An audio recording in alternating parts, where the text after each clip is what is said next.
I am looking for sponsors for the Covert Narcissism podcast. I don't know if you've heard some of the other podcasts where you get a discount code for the sponsors that they use. So I want to do that here. So what products are you already using that you want a discount on? I can be an affiliate for you. Or what products do you want to try? I don't want to do this with just random stuff. I want to hear from you. My email address is Renee, RENEE, at cnglifecoaching.com. Those letters are CNG, as in Covert Narcissism Group. Welcome to the Covert Narcissism Podcast. I'm your host, Renee Swanson. Our patron program is our biggest contributor to offset the expenses of this podcast. Thank you so much to everyone who has chosen to donate. It keeps us pushing forward on this mission. I appreciate it more than you know. To become a patron member, if you're not one yet, click the link in the bio, and I am incredibly grateful for your support. I recently presented a concept in my group coaching sessions that describes the journey through the teenage years and how this relates to your journey, through a relationship with a covert narcissist. And the response from the group members was just amazing. It was overwhelmingly positive. And one member said to me, "Please tell me that you are going to make that a podcast." Well, I've considered this several times. And to be honest, the only reason that I haven't is because the concept is best described visually. And that's a little tough to do in a podcast. So I thought, okay, I've got to find a way to do this. I had such a positive response to that simple diagram that I'm just compelled to give it a shot. So we're going to do this. If you can right now, I want you to pause this for a minute and find a piece of paper and a pen or a pencil. Now, if you're driving your car, and I know many of you are, please do not try to find a piece of paper. I know some of our audience listens while they're out jogging or working out or going grocery shopping, whatever. So I get it if you can't do that right now. So we're going to make this visual handout available to you by link as a PDF, in the description of the podcast, so you can look at it later, or you can catch a snippet, like video version of this podcast on TikTok and Facebook. And it also will include a visual piece, that visual piece. To find us on TikTok and Facebook, simply search The Covert Narcissism Podcast. And don't forget about the Covert Narcissism Group. That's my Facebook group where you can connect with other victims of covert narcissistic abuse. To find that, search the Covert Narcissism Group. If you don't have any access to any of that right this minute, engage your imagination and let's go. I'm Renee Swanson, your host of the Covert Narcissism Podcast. And we are going to give this visual lesson on a podcast a go. Escaping a relationship with a covert narcissist is a lot like living your teenage years all over again. You are back in that place of trying to find you again. You're learning to stand up for yourself again. You're dealing with big emotions again. You are angry and reactive and going through all the turmoils of, the ups and downs of all the emotional responses again. Who in the world wants to go back and live their teenage years again? I certainly don't. Now, to demonstrate this, we're going to use a Venn diagram. Do you know what that is? It's, we used to use them in school to visually show the relationships between things. It's circles on a piece of paper. And some of the circles overlap with each other while others don't. And it depends on what you're demonstrating and explaining. Some of them overlap a lot, some of them overlap a little. Well, we are going to draw a simple Venn diagram. So on that piece of paper at the bottom of the page, I want you to draw a small circle inside of a larger circle. Label the small circle as you, and label the larger circle as your parents. Now, this is you as a child. As children, we are consumed by our parents, completely absorbed in their identity, their sense of self, their likes and dislikes. And just as a side note here, young kids do not see their parents as two separate entities. They see them as a unit. And it's only as we get older that we actually realize that our parents really have separate identities from each other. Unless you're in a narcissistic family, and then they really don't. But that's a side issue. Well, kind of. So as a child, we are simply an extension of our parents. We don't have significant likes or dislikes that are outside of theirs. Sure, we might have some likes and dislikes when it comes to food or TV shows, but we easily go right along with them when it comes to favorite sports teams, politics, religion, worldviews, even opinions about other people in our lives. Infants and toddlers are the world's best copycats. We mimic what our parents are doing. But not just our parents. Young children actually learn from other adults in their lives as well, and even from TV. Like little sponges, we just absorb how others interact with this world around them, and we do the same thing. It might begin with that simple and yet so gratifying smile that a baby mimics back to another person. But it continues with matching facial expressions, copying a tone of voice or selection of words, and even mimicking how one holds a phone. But after the toddler years, and before we arrive at these rebellious teenage years, we claim for ourselves a lot of those beliefs that our parents hold. We might attend the same church for all of those years, hearing the same teachings and developing the same beliefs. It's very easy to accept their teaching because we simply do not know any differently. As we learn more about life outside of our parents, we begin to explore other thoughts and beliefs. We start wondering, what are our own likes and dislikes? What do we, do I really like that? Or is that just because my parents like that? We start to explore our own beliefs, what our own purpose in life is. What direction will we take? And we kind of push our parents away. We push them into the background of our mind. For this stage of life, above that picture, okay, you've got that picture of the small circle with the big circle. Above that, now we're going to draw two more circles. I want you to draw two circles that are close in size to each other, but overlap with each other just a bit in the middle. So while these two circles are mostly independent of each other, they are still very connected in the center. These are you in those teenage years, you and your parents.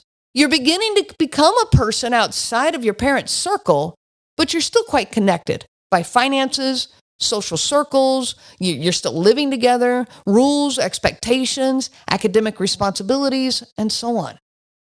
But you are seeing them more as an entity outside of you and you outside of them. Now, to make this transition and to break from the parents when you were inside their circle, teenagers have to pull from a bucket of narcissistic traits. They go through this phase of narcissism. It's a developmental phase, and it's quite natural. I'm not saying that they're narcissistic through all of their teenage years, and I'm definitely not saying that they're going to be a narcissist later in life. This is a developmental phase, and everyone hits it at a slightly different age. The phase may last only for a few weeks here and there, or it may last for several years. In fact, you may feel like your teenager is never going to actually get out of it. Let's look at the traits on narcissistic personality disorder that come from the DSM, at least a few of them to kind of get the picture here. A grandiose sense of self-importance. Well, teenagers, they're so focused on their own world. Nothing else seems to matter. Not because they're a mean person, they just can't see past their own world during this phase. Their world and their drama is all that counts. How about fantasies of success, power, and ideal love? Another definition of the narcissistic personality disorder. Well, teenagers, they're ready to conquer the world. I can do it all. I will be amazing. And I'm not going to consider any rational advice that you, my parent, may be giving me. What about ideal love? How many teens say, oh, I'm in love. This is my true love. We're going to be together forever, even after only a few weeks of dating? Another characteristic that they latch onto is the belief that they are special and unique and that no one really understands them. Have you ever heard a teenager say, no one gets it? They feel like no one in this entire world understands them. They hold this view that their situation and their problems are one of a kind. How about needing admiration? The insecurity of the teenage years causes them to need lots of positive input. They need admiration and reassurance. Even when they declare they don't, they still do. A sense of entitlement, like I said earlier, their wants and needs are all that counts. That goes above everyone else's. They expect you to drop everything you are doing to meet their needs, and they do not understand when you don't. In fact, they can become quite agitated and upset. The lack of empathy, Yeah, teenagers have a lack of empathy simply because the world outside of them does not exist. Again, this is a phase, and it's a phase that might only last little brief moments here and there, and it may last for a while. But it's their feelings that matter, not anyone else's, because they're trying to find their feelings. This type of narcissism is adaptive narcissism. It serves a purpose as the teenager breaks away from their parents' beliefs, their parents' image of them, and so on. I talk about this in a couple of previous episodes. The two episodes I want to mention here are Not All Narcissism is the Same, which released on January 8th of this year, and Everyone Around Me is a Narcissist, which released on January 22nd. Go back and take a listen to those to get a little bit more description of adaptive narcissism. Now, these two overlapping circles that you drew, they will draw closer to each other at times, and they will pull away from each other at other times. Sometimes they will overlap a lot, and other times they may barely touch each other. Now let's get to the last set of circles. Above this, I want you to draw two completely independent circles, equal in size, but this time completely separate from each other. These two circles side by side are you, the child, and your parent now as separate entities. This is a healthy adult-to-adult relationship. You're no longer enmeshed in each other, and each one stands in your own separate identity. Now, at least this is the case if these are two healthy, non-toxic individuals. Like I mentioned a little while ago, I said it doesn't really pertain, but it does. In narcissistic families, this point of growth is often not obtained. Even well into adulthood, the adult child of a narcissistic parent is often stuck in that overlapping circles, stage 2 of this, and never finds independence from this abusive parent. In essence, they are stuck in their teenage years.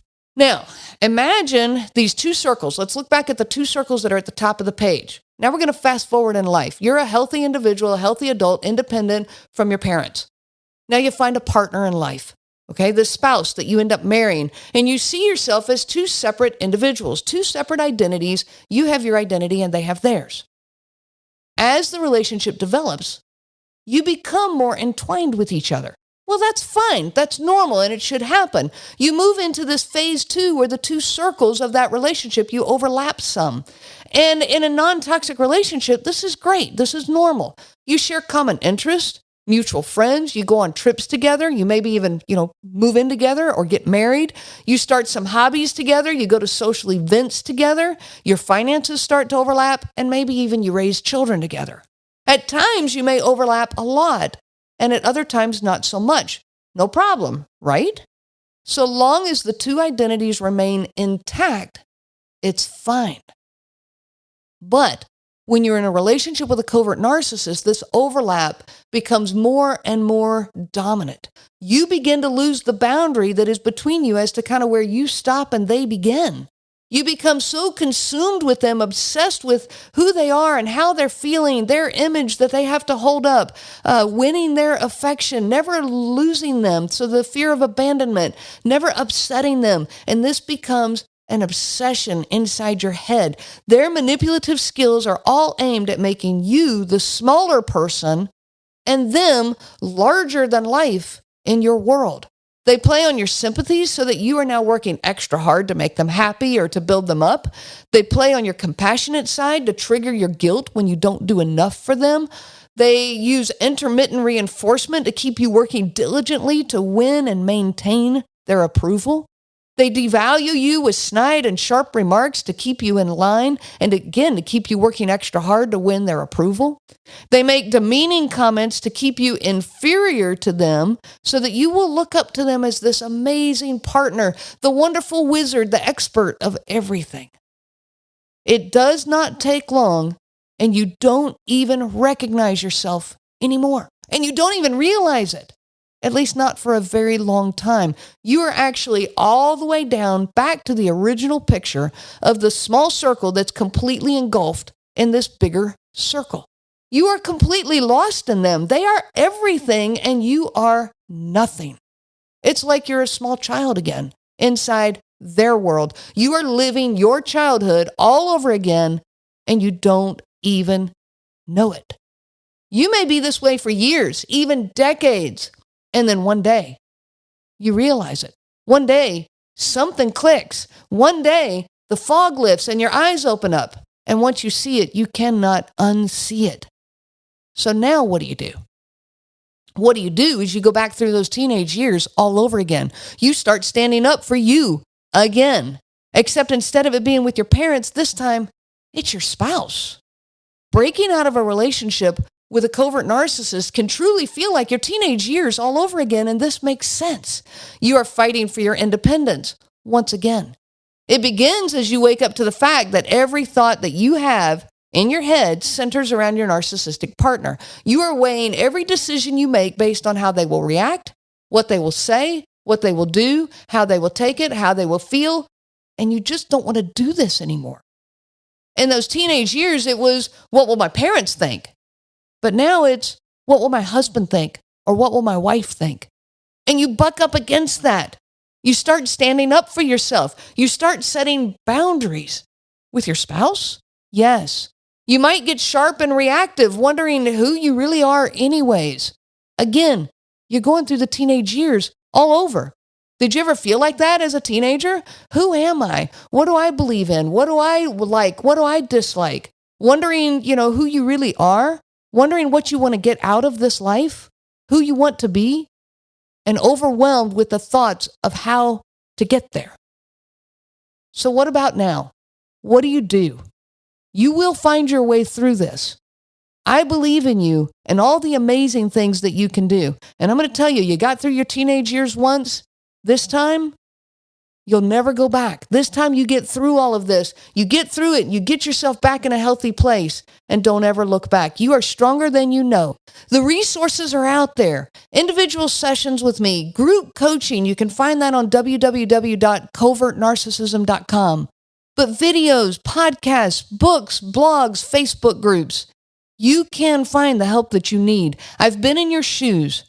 I know that thought of facing this, of trying to make sense out of all of it and talking to anyone, that's terrifying. I've hidden books in my car, books that I was reading on narcissism. They were under the seat in my car, and I would only read them in parking lots.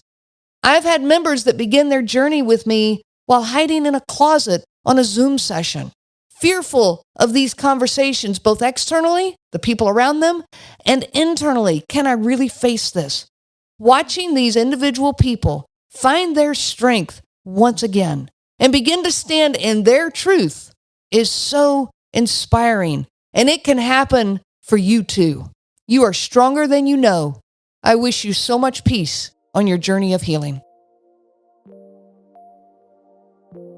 You have been listening to the Covert Narcissism Podcast with your host, Renee Swanson. Be sure to check out our website at www.covertnarcissism.com. There you will find many resources just for you to help you on this journey. You can also reach out to me by email at Renee, RENEE, at cnglifecoaching.com. Those letters are CNG, as in Covert Narcissism Group. I do look forward to hearing from you. I wish you so much peace on your journey of healing.